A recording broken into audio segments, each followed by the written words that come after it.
Hey guys, welcome to another day when I'm working in my 164 workshop. I made some changes to my workshop, just a little bit, in addition. I think that may help people out that are requesting customs of me, and so let me show you that. And I'll also show you a car that I'm going to work here. It's a Matt Kenseth car, and it's this 1996 number 55 unsponsored car that Matt drove in his very first ever Xfinity, which used to be Nationwide, which used to be the Busch Series. So I had this small, I say small, it's just a little, if you compare it to this, it looks a little smaller. But this was a little Visine, 2000 Visine car, Chevy, that I took apart. It was a, Matt Kenseth Visine number 17. Took apart, dipped it yesterday, and primed and painted it white. But just kind of doing this on the side. I mean, I do obviously do customs for other people, but I'll also throw in cars that I want to make, whether I make them for my own collection or I make them for sale on eBay. But yeah, so usually I have 4 to 6 customs on my table. And most of the time, one of them is for myself or something I just want to sell on eBay. It wasn't a custom request. I know people are waiting for their customs. I'm probably, from the time that I get a request to the time that I actually make it and send it to you, right now has been a good, I hate to say it, but it's been a good 5 or 6 months. And there's a lot of factors that go into that. Me ordering the decals from Pato, going through before doing that, going through and making sure I'm removing the right background color and all that. And so shipping time is, from what I've seen through COVID, has been at least a month for Pato to respond to that. And then I've got to get the donor cars, of course, and then I've got to get it on my table. And since I try my very best to make customs for people on a first in, first out policy, that's just the way it is. I hate to play favorites for people. Sure, I've got people that have been asking customs from me for years, and those, I don't want to say they're VIPs or preferred customers, but I do take requests all the time, and I just add them to my list of things to do. So what I did was I went ahead. You may have seen a whiteboard over here on this side, but I went ahead and mounted it. And I started filling it out with what I've got coming up. And maybe the lighting's not that great. I apologize. I can see it just fine, so it works for me. The lights come down, and this little shelf is blocking a little bit of the light, and obviously my whiteboard markers are not that dark. So what I've got working here, and I didn't put people's names, I just used their initials. So this is TW. If you know who you are, you've requested cars from me, you know who TW is. And so I've got the 2018 Blaney Pertec and the 2019 Blaney Pertec, and that's W means I'm working it. It's on the table, which you see. So next I have JS, the 2018 Annette's, the principal and the pilot that I need to do, and it's going to kind of work in this order. And then MR requested 4 cars, the Newman Welland, the Truex Last Ride, the Cosgrala Nets, and the Kenseth Crown Royal 2011. So I'm working that. Mike, I don't think I have your last name, but you asked for the 2013 Newman Smurfs car. And then RA, you've got a couple Blaney cars from 2019, Dickies and Duracell. And then MB, you sent me an email, and I've got the Larson 2015 Crest and the Kenseth Rock Candy on my, this is really my nearest to-do list. And then AA, you asked for the 2009 Montoya Target COT car. If you've asked for a custom and it's not on this list, that means you're going to follow this list. And again, I apologize for the delays. I'm I've obviously this is my custom, and I've said this probably a number of times. I've got a wife, I've got 2 daughters, we've got a house to maintain. If you see some of my other videos, I do a lot of. I'm pretty passionate about my car maintenance. We have actually 3 vehicles between my wife and my oldest daughter, who's now driving, myself. So I've got 3 vehicles to maintain. And yeah, I mean, life is busy. I mean, everybody has, things that go on in life, and life is busy. So I'm trying to get after these. And of course I have a job, right? I have a job to do. And although I'm in this telework status, I do see myself probably putting in maybe a little bit more time than I normally do. And I have been doing that of late. I'm hoping that it kind of levels out.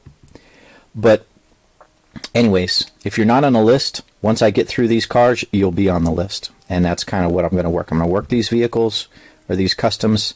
And then when I'm done, I'll go to the next page. And I do have about this many more that I haven't put on the whiteboard that will be worked next. So, yeah, I'm sorry. You're just going to have to wait your turn. And that's just the way I have to work it. To try to show, just respect for everybody, and when they make the requests and when I can make them.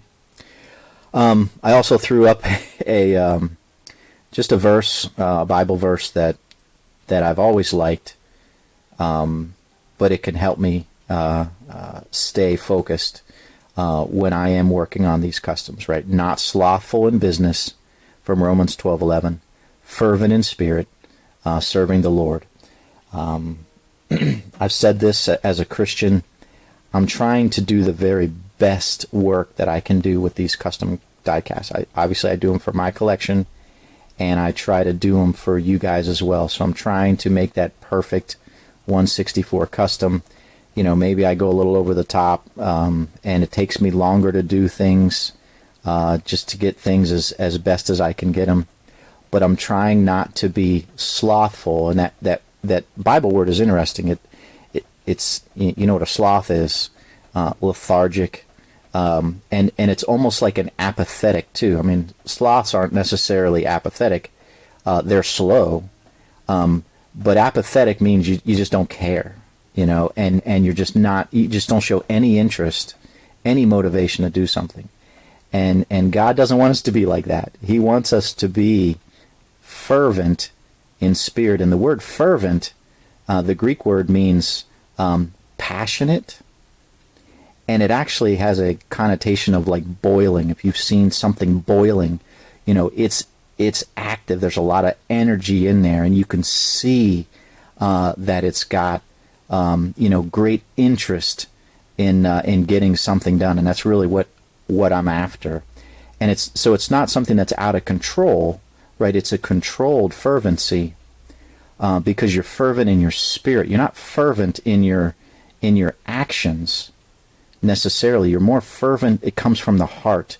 It comes from that inner core of who we are, and so whatever we're doing, this kind of relates to Colossians 3:23. Whatever we're doing it to the best of our ability, serving the Lord as if And it's not that I always think about this, but sometimes I do. If I was making a custom for Jesus, wouldn't I want that custom to be the very best that I could make? And so that's kind of my thought process sometimes is hey, I don't want to make something that comes together quickly and kind of haphazardly, and I'm just, I want to be careful. I want to make it, in a good amount of time, but I also want to take my time and do the best that I can. So I'd probably beat that horse to death. But anyways, that's my whiteboard to kind of help me, and also to help you guys to see, what I've got on my list, and you can kind of know where you are in the pecking order if you're watching this video.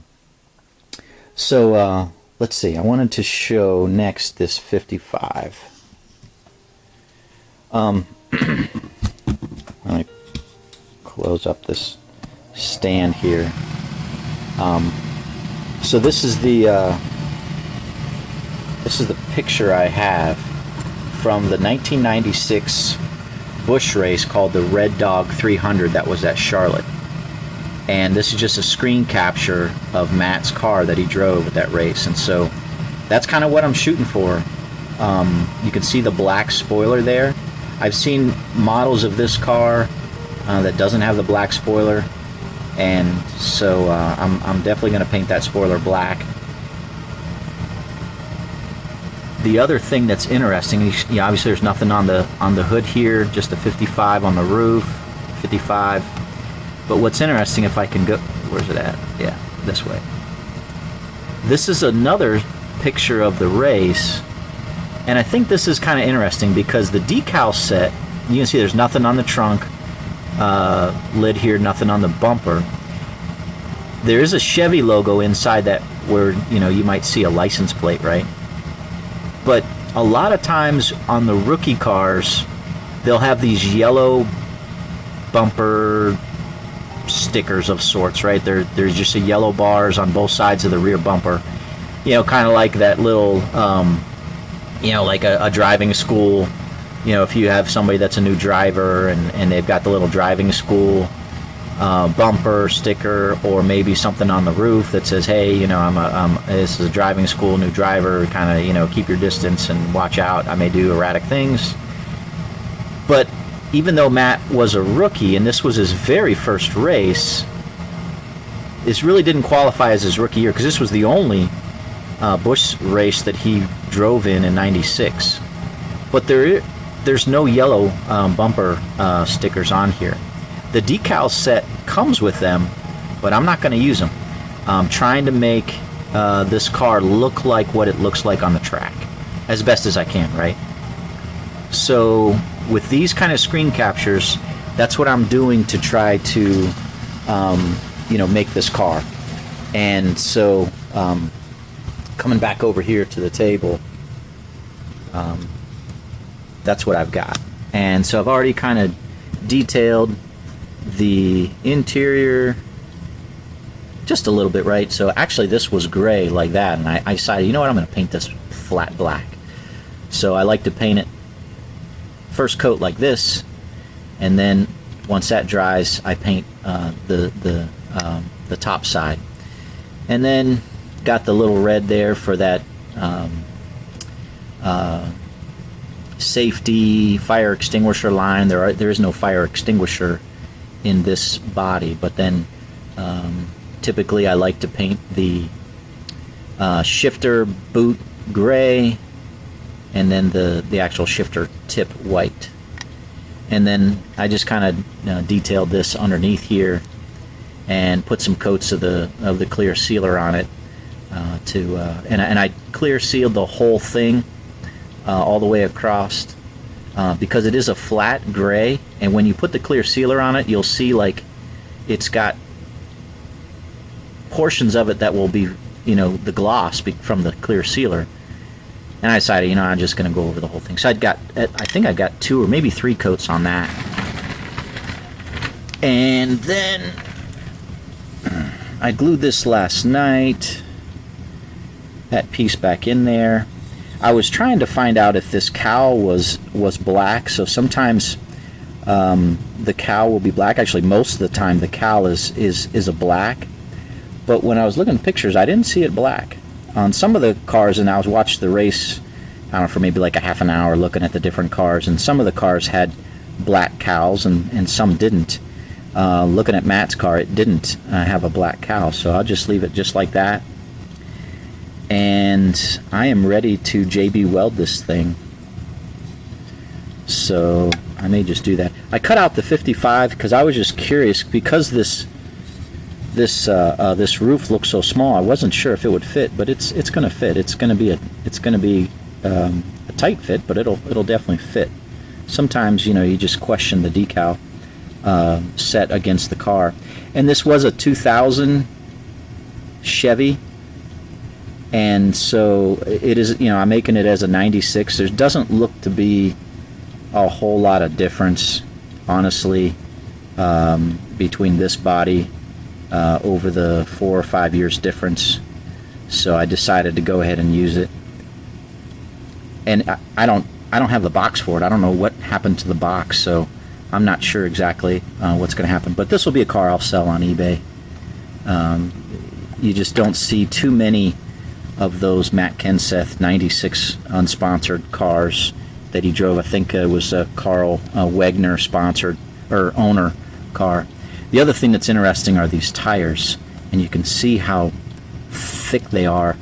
This is compared to this is a 2007 car, and you can just see how, I mean, they're a good, you know, almost 1.5 times the size, thickness of those cars. So it's kind of a weird, you know, some of these older die casts are just a little weird, and you could see the wheel well, you know, kind of the disproportionate wheel well size on that car compared to, I mean, the wheel well is so much larger than this little area here. It's kind of funny looking, but you know, it is what it is. So this is ready to go back together.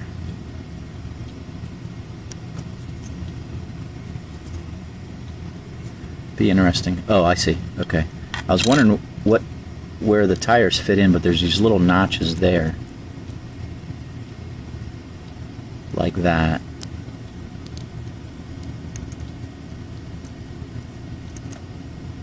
Okay.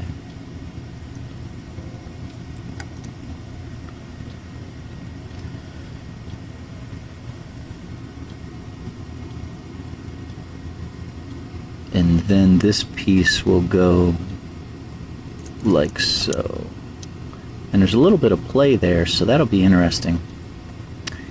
I'm not sure, because a lot of times I'll glue, you know, this piece onto here. I'm not sure I'm going to do that this time, just because I don't know exactly where this needs to go, if it needs to go right smack in the middle or what.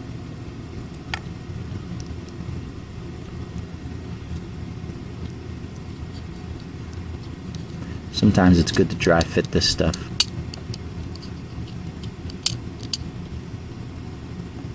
Okay, so yeah, I'm not sure. I kind of like this this side skirt being part of the plastic, whereas, you know, nowadays the side skirt's the metal body. That's a, you know, this is a 2015, 2016. This is a 2007. Again, the side skirt is part of the metal body. But back in 2000, it was this separate piece altogether. I think I may have to clamp this. I really don't like clamping it, but if it doesn't sit in there nice and snug, it doesn't snap into place, then I gotta clamp it, or it'll, you know, it just won't look right. So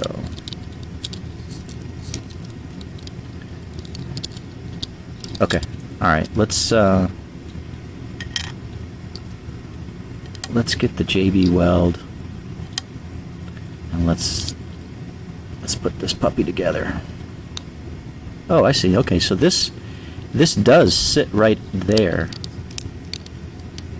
There's a little spot. I didn't notice that before, and it can't go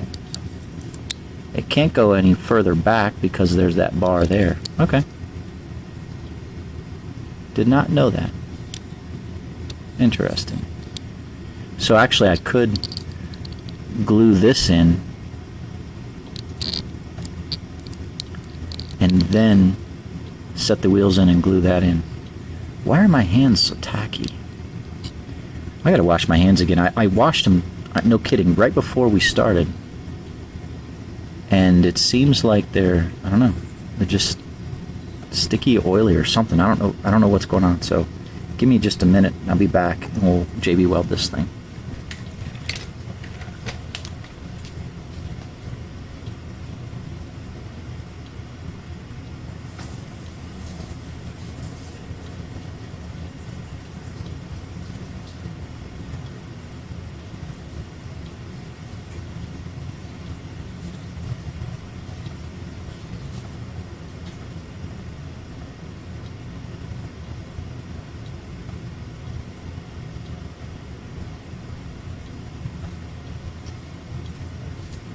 Okay, now we gotta JB weld this thing.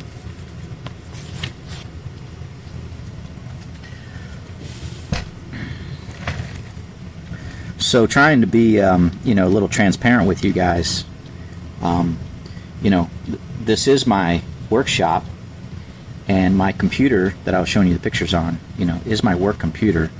So I try to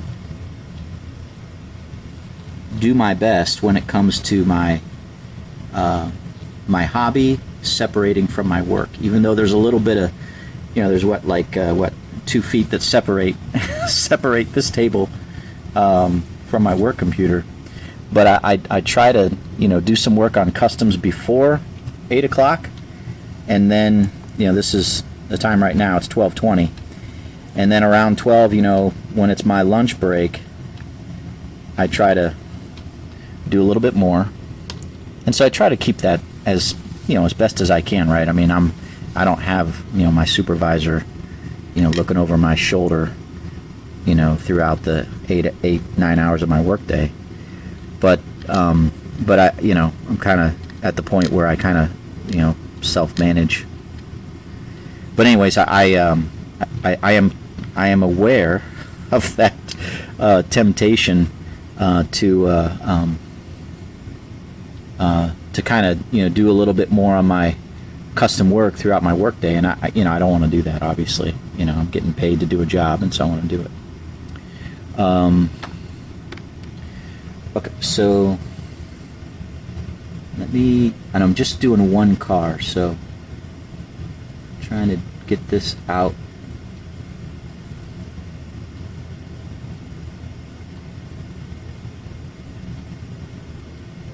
And mix this JB weld over here. Come on. Doesn't want to neatly come out of the tube. And I'm trying to be as neat as I can with this stuff, because I have I've been making customs for 10 years, okay? And when you do it for that long a period of time, you have a lot of experiences, good and bad experiences, where the bad ones, obviously you don't want to go there again, and so I'm trying with this JB weld to stay clear of a bad experience I had one time where it was just, I got the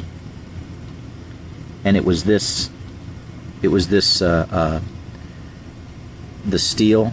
So this is the steel for the JB weld, and this other stuff is the hardener. And I got this black steel on my fingers, and so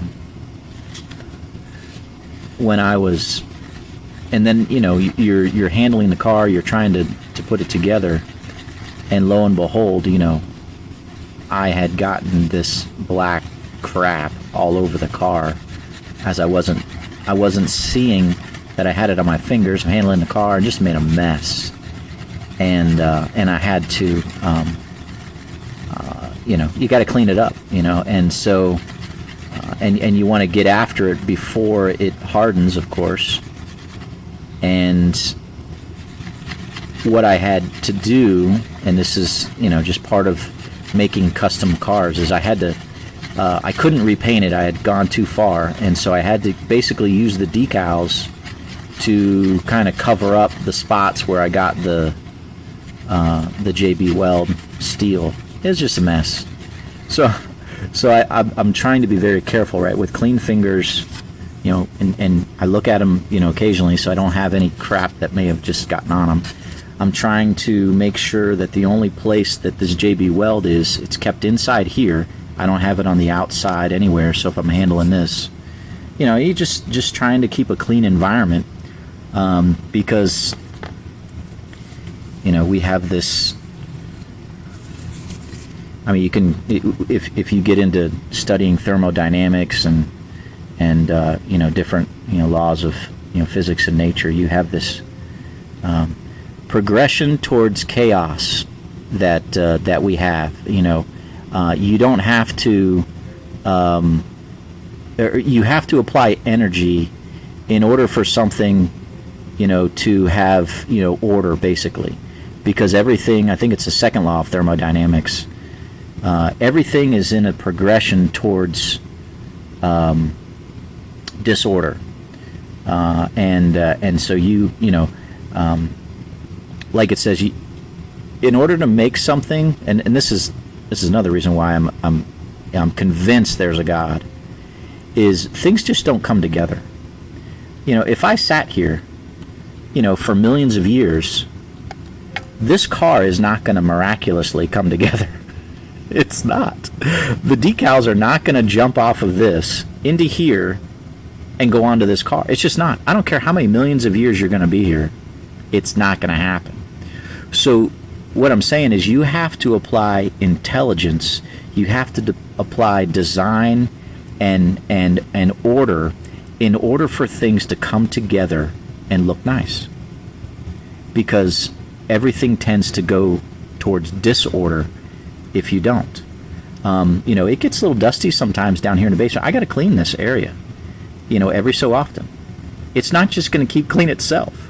It's just, you know, I don't know, you know, if you guys are, you know, on the same page with me there, but anyways, that's you know, that's my 2 cents on that topic. And I like to think about those things when I'm making these cars, because it takes. And you guys that are starting to make your own cars, it's not easy. It's not easy to do this. It takes patience. It takes a lot of concentrated effort to make these cars. And I just find it interesting to think along those lines when it comes to God and His creative nature. Without God, we wouldn't have the order that we see today. We would have disorder. So, anyways, I'll jump off of that and finish this up here. So that's what's going on today. I've got some cars that I am sealing right now. The PPG car. I've got this Reynolds Wrap car that I'm just about done with. So, yeah. Well, guys, that's pretty much what I've got going on today. Thanks for watching again. Do great things today. God bless you. And take care.